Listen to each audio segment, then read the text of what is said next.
All right, ladies and gentlemen, we are back. We are here with the Team Heroes Hype and the Tempo Storm. Tempo Storm with a magnificent game last round. It was phenomenal. You know, the Arthalon Dreadnought. Oh, it was that Asmo dunk, man. That Asmo dunk. Dude, like I said, getting dunked on like that, you should consider retirement. How many balls could a ball chucker chuck if a ball chucker could chuck balls? I don't know. We're going to see the answer to that question. The draft is underway between the Tempo Storm once again and Heroes Hype. Heroes Hype is a team that is definitely trying to, has had some varying levels of success. It's taken matches. What? Sorry. Yeah, we'll talk about that in a moment. But they've taken some matches off of some strong teams. They definitely have the potential to go deep into this tournament. But right now, they are facing the single biggest obstacle that any team can possibly face.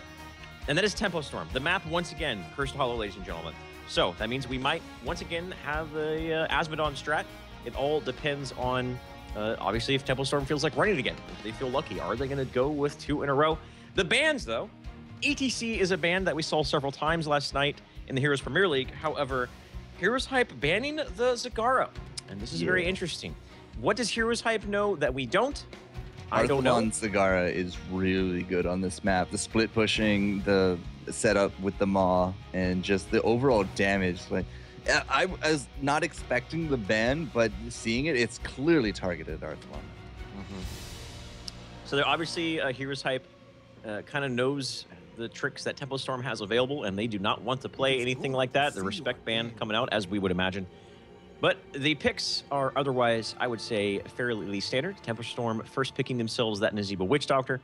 Heroes Hype picking up Avala, Demon Hunter, probably the strongest ranged assassin in the game, as well as Tassadar, who has just been a powerhouse of a hero for the better part of 6 months in one way or another. His play style is a little bit different, and the go-to build we see usually is the race car build, where he goes with all the dimensional shift talents at 7, 13, and or 7 he goes Static Storm at 13 and 16, where he gets the extra speed and the healing. And that's more than likely what we're going to see. The other build he can go is the Dual Storm with Shrink Ray, but that is the less defensive build, a little bit more aggression. We're going to see how that goes, though. And Tempo Storm picking up the Rhaegar Illidan. You know what they're telling you, setting man. up for. I'm telling you, man. We're seeing more Illidan. Yep.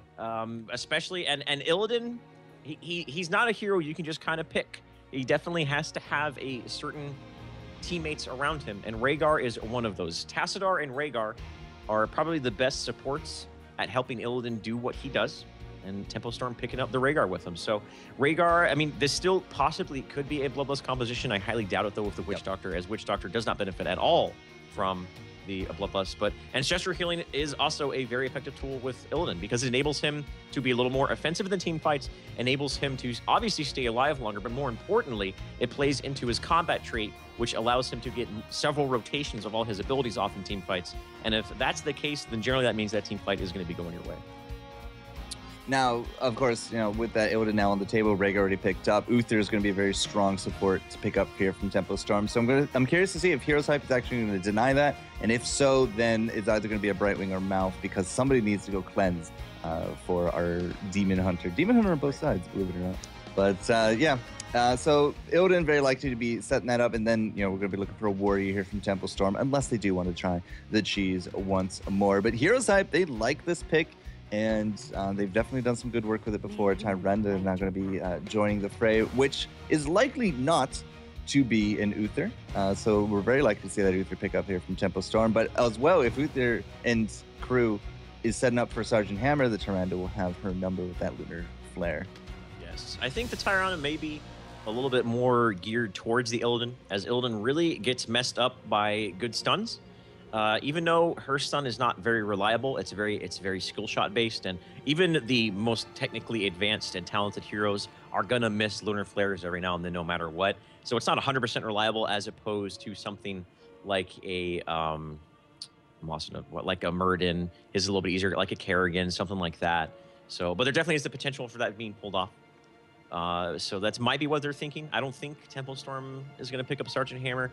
Okay, so a Lich King Arthas being picked up by Team Heroes Hype. So more Lockdown, Howling Blast. Once again, another effective. It's not a hard stun, but at least it's going to keep Illidan in his place to allow Tassadar and Vala to just pick him apart. while he's standing there helpless. Yeah, exactly. Tempest. So that's another tool. They have a frontline warrior in Arthas. Now they have a more CC at the table, which is what they desperately needed to handle this Illidan. What I want to know is Tempo Storm going with a double support Illidan strategy here. They could still possibly pick up the Uther, and then that Illidan can just go so ham. And it's something we've seen done before. It's nothing that's unheard of. So the potential is still there. We might see an Uther pick up, though. I think they're probably going to go with something a little bit more standard. Last game, they didn't go with the Warrior, but this game, they are going to go with the Warrior in the Stitches. And their last pick, let's see what they pick up here. If they're going to go with that support or if they're going to get another Assassin.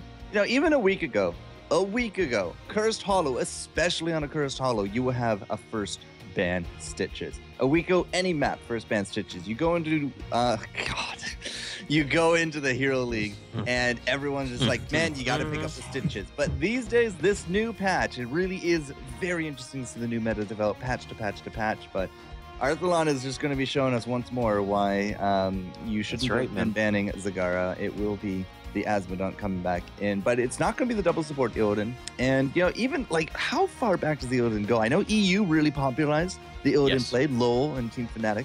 And whoever he's on now, my EU lore a little bit out of date. But, you know, in terms of an NA strategy, I think it was 2Arc that really started popularizing the double support and the Illidan. Quibsy definitely comes to mind for that Illidan play. We've definitely seen some big things there. It's very interesting to see, you know, the rise and fall of characters. Kerrigan got really big, lost the rewind, it's down and out. Falstad got really big, lost the rewind, down and out. Now, God, really? And now everything is just up in the air because look at this last pick. Oh, the falsetto soprano is back for the second time today, ladies and gentlemen. The Barbarian Sonya is here. Again, it's more lockdown. They went. Illidan is the. I mean, I'm understanding the underlying principle as Hero Hype's pick right now. They see the Illidan. They know that Illidan just gets messed up by hard initiation, hard CC. They got a Tyron, who again I touched on. That's not the most reliable stun in the world. Arthas Howling Blast is a little bit easier to land. So that's good. I think between Tyron and Arthas, they're definitely gonna be landing a good majority of the time the CC that they need to on Illidan. But now that really reliable stun that they have is that Sonya Barbarian. Well, the question I'm asking myself though is that the Barbarian needs to put more of an impact in this game, Sean, other than just being a stun on Illidan. Suki is going to be the Sonya player. He needs to do more than just simply, okay, there's an Illidan, I'm going to leap on him. Needs to be more productive with that. Through what means, I'm not sure. We're going to see how they play it out. We're going to see what build he goes. For all I know, maybe he'll go Wrath of Berserk, but I don't think that's going to be the probability. I think we're going to see that leap. And also the question I'm asking is, how are they going to deal with this Asmodon? Once again, as I touched on last game, that if they don't punish that Asmodon in the early game and Asmodon just goes unfeathered through the course of the match and is able to rotate freely between two lanes and pick up all that damage, hit level 10, hit Blackpool, and all of a sudden he is dunking on you for half of your HP bar, you don't want to be in that situation. So Heroes Hype, I feel like already in the draft is on the back foot. They are the ones pressured to have to actively commit aggressively against Tempo Storm. Tempo Storm can kind of sit back, let Asmodon build up his damage, sit back, maybe get some into the later stage of the game, let Illidan hit his stride. So I'm really going to be keeping a close eye on this Sonya pick as to what Suki's going to do on him. But we're in the game, ladies and gentlemen. The gates are going to be going down here momentarily. Let's go ahead and introduce these two teams over here on the left side of your map in blue. Dreadnought, once again, going to the top lane as Rhaegar. Mid lane, we have Soldier on Stitches, Glaurung on Illidan. Arthalon playing the Diabetes Fat Man, Asmodon. And in the bottom lane is going to be KO on the Nazeebo Witch Doctor. Who do we have over there on Team Heroes Hype?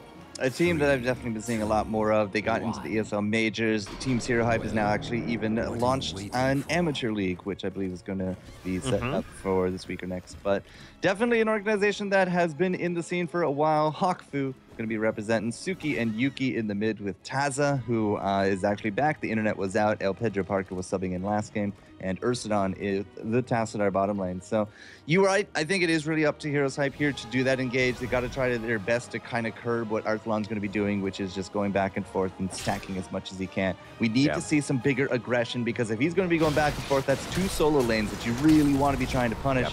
And if you can get the creep wave up to towers, that's going to be the big key thing here, I think. If you can get the creep wave up to towers, you can start denying out some of your own minions, which is a little weird to say in a game with no denies. But yeah, it's a race. It's a big race. Bottom lane is already getting pushed in real hard, though. The Arthalon is using his global passive in combination with the pushing power of a Nazebo, and Dreadnought has some good pushing power through Lightning Shield, as you mentioned. Touching on the Sonya pick a little bit more, not only is it a good, the Leaf is going to be a good option for the Illidan, but also another thing I was so focused on how the Illidan pick was working out is the Witch Doctor as well. So it's going to be a pretty reliable tool to deal with the Ravenous Spirit at the same time. So we're going to see if that's definitely going to have some choices to be made in these team fights with Suki. If they're going to put priority on locking down the Illidan, locking down the Zero. Obviously, there's a lot of variables that go into that. I'm going to be interested to see if he is up to the task of making Sonya Barbarian a hero who used to, maybe about 4 or 5 months ago, we saw all the time. And teams, I feel like, are trying to make her come back. And then we'll see if Team Heroes Hype is going to be the one to show that she's not garbage there anymore. Well, I mean, we're 0 for 1 for games today. We'll have to see if Heroes Hype can indeed actually pull that back around. Suki has been doing a really good job going back and forth in roaming to the bottom, you know, putting up the pressure. Now in the mid, putting up the pressure. Here comes the Arthas as well. This could be a nice setup here for Glaurung, but a good dodge. Doesn't matter in the end of it. 3-on-1, and that one range is enough to take him home. Level 4 now, both teams going back and forth, and I feel that they have really actually done a really good job here early game on top of this Arthalon. He is basically stuck now soaking mid and hasn't really been able to roam as much, but bottom lane has definitely been paying the price. Absolutely, but they got that kill on the Illidan. The Lunar Flare connected. The Howling Blast didn't connect, but nonetheless, they got the kill with the damage amplification coming from Tyrande. So Yuki, a good job on that so far with the Lunar Flares. If he keeps that up, this game is going to be looking good for Team Heroes Hype. Lunar Flare off the mark this time. The damage amplification still doing so much work. Howling Blast off the mark, but he might be going down anyways. The chain heal is going to be the turnaround, and Suki got a little greedy there, getting caught out with a well-placed zombie wall by KO. So the turnaround well done by Tempo Storm. And this not a wall in the meantime, all the while, Arthalon got the tribute. They're pushing out this top lane. Hawkfu is very, very low. His fountain is on cooldown. So he's just going to sit there defensively. And so how's bottom lane doing here? That tower's still dead. They're still pushing it in pretty damn well. Yeah, a lot of the push has been very centered with Tempo Storm. They have really been looking at some of the ammo. They do got the only tower kill now on the board, and the gates on the flip side here from Tempo Storm are not really hurt whatsoever. But, you know, we have had the double roam. We've had Sonya going back and forth. We've had Arthas going back and forth, but very little real kind of DPS to kind of back it all up, because Vala's just kind of been left to her own into the top lane. I mean, you come out and you gank for a Tassadar, yip-de-doo. You come down and gank for a Tyrande. Like, not big burst whatsoever. Some nice CC and some nice steady, but overall, it netted them one kill, almost the double with the Glaurung. The Glaurung's second kill would have been huge, but yes, it just was not meant to be. Level 7 talents are out, and here comes the next tribute. Looking at the state of the game, we're hitting the 4-minute mark. At this stage of the game, last time around where Tempo Storm was facing its Peppers O'Brien, Arthalon's Asmodon had 60, almost 70 bonus damage, and now he's only just recently at 42. So this Asmodon is definitely, they're not doing as well as he did last game, but that doesn't mean Tempo Storm is out by any means. They still have a lot of tools to fall back on, and like I said, there is a certain timing when Asmodon hits level 10, and then can clear waves in almost one dunk that his damage just exponentially just skyrockets. But right now, there's a lot of skirmish going down here in the bot lane over this second tribute, and it looks like Team Heroes Hype were able to get their hands on it. Experience still damn near even. Bottom lane is still getting pushed out, but Ursidon is doing a little bit of a better job at mitigating the damage on this push. And here we go, Suki, Ursidon, and Tazza. Who are they actually going to be going for? It looks like Kaio's going to be the big target. Nice wall, but that's not going to be enough to defeat Tazza, who comes in from way back in the back. And Dreadnought with the heal. He's just able to keep Kaio alive through all that. Arthalon's able to return a lot of damage. He's actually even going to throw out another Q. Hits the tower on that one as well. So not the best of ganks. Again, there's not really a lot of damage to combo with. All they got really is longevity and survivability, and while that's great for early game living, it's not exactly the best for the gank. So Glaurung is actually going to try to do himself the best 3-on-1 impression that he can think of, but he might actually even get the Hawk kill. No, it's not going to happen. He will actually just jump right back into the suicide, and this could be the second tribute now for Heroes Hype.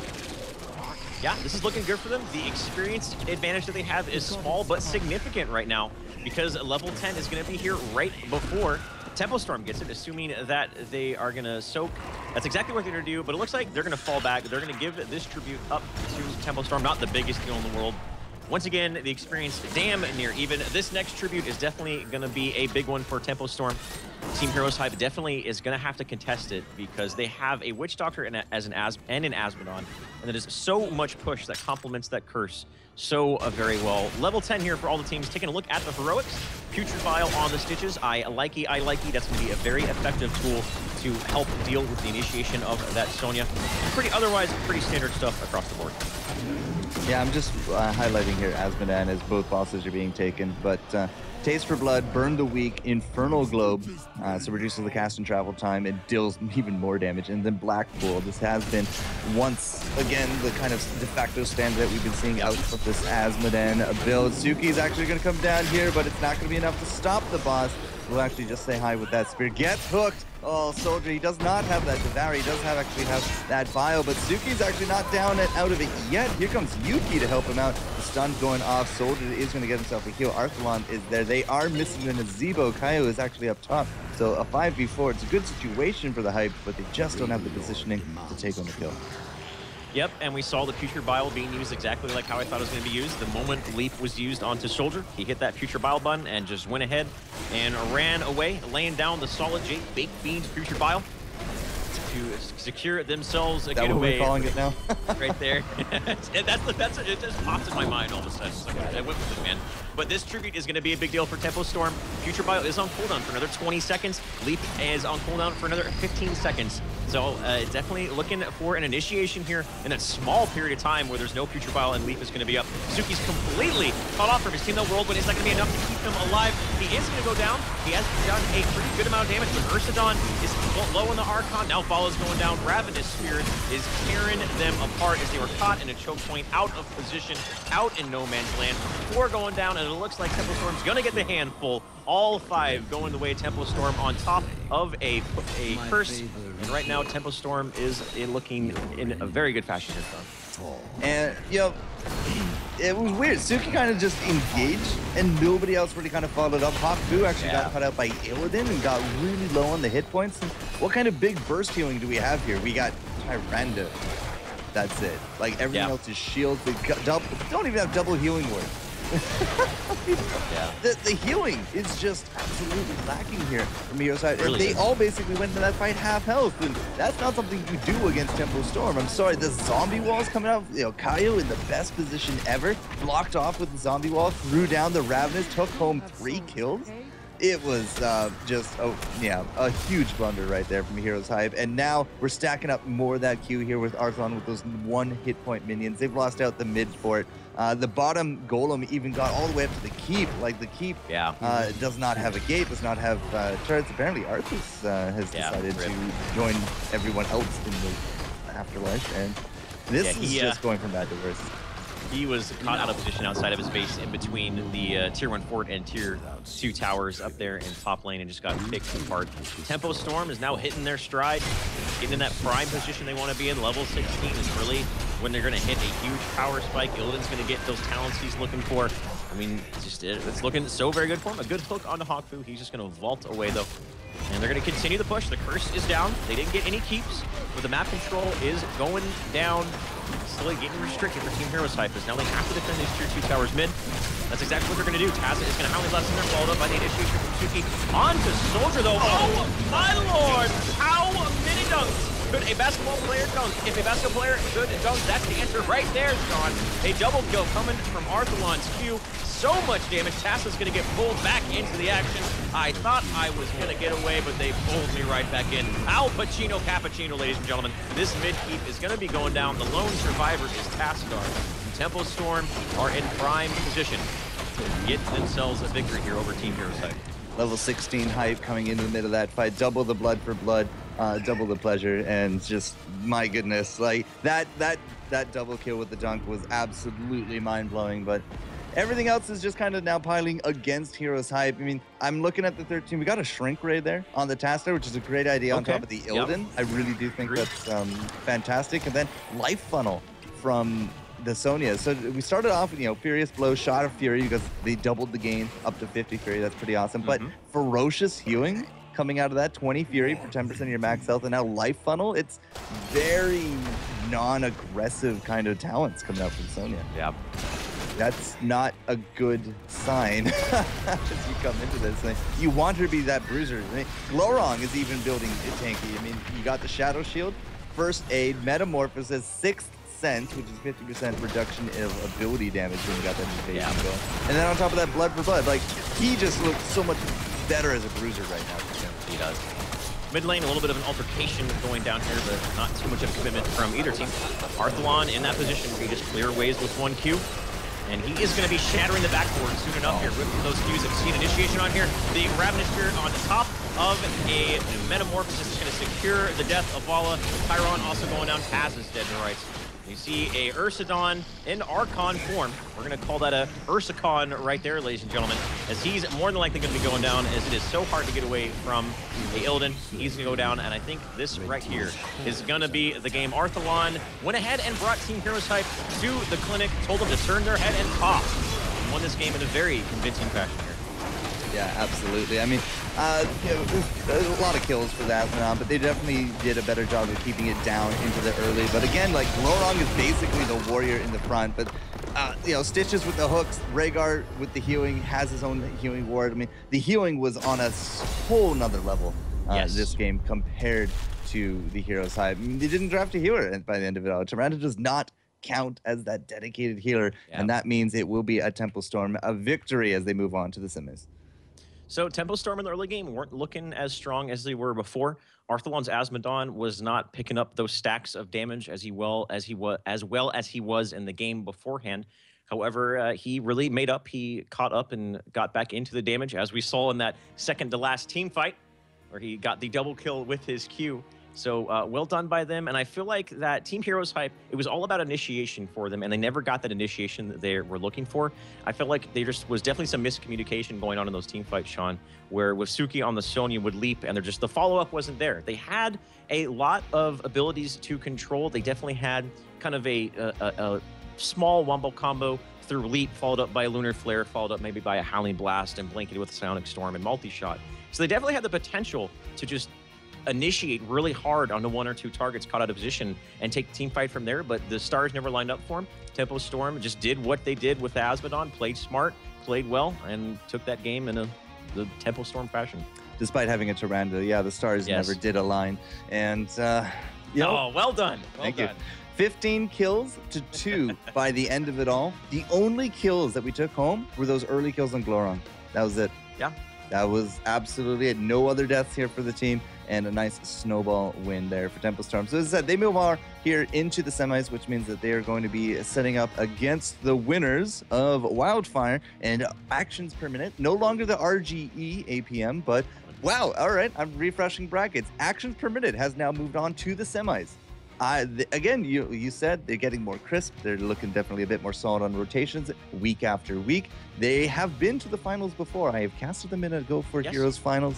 They are on their way, but they have a big opponent with Tempo Storm. Flip side of the bracket, though, Murlocs Inc. has triumphed over Tempest, and we're still waiting for EG and Prime Heroes Gaming to find out who will be taking on the Murlocs. And you know what? We're probably going to try to jump over to the other side of the bracket to follow the Murlocs, but worst comes to worst, we got the Tempo Storm game basically ready to go.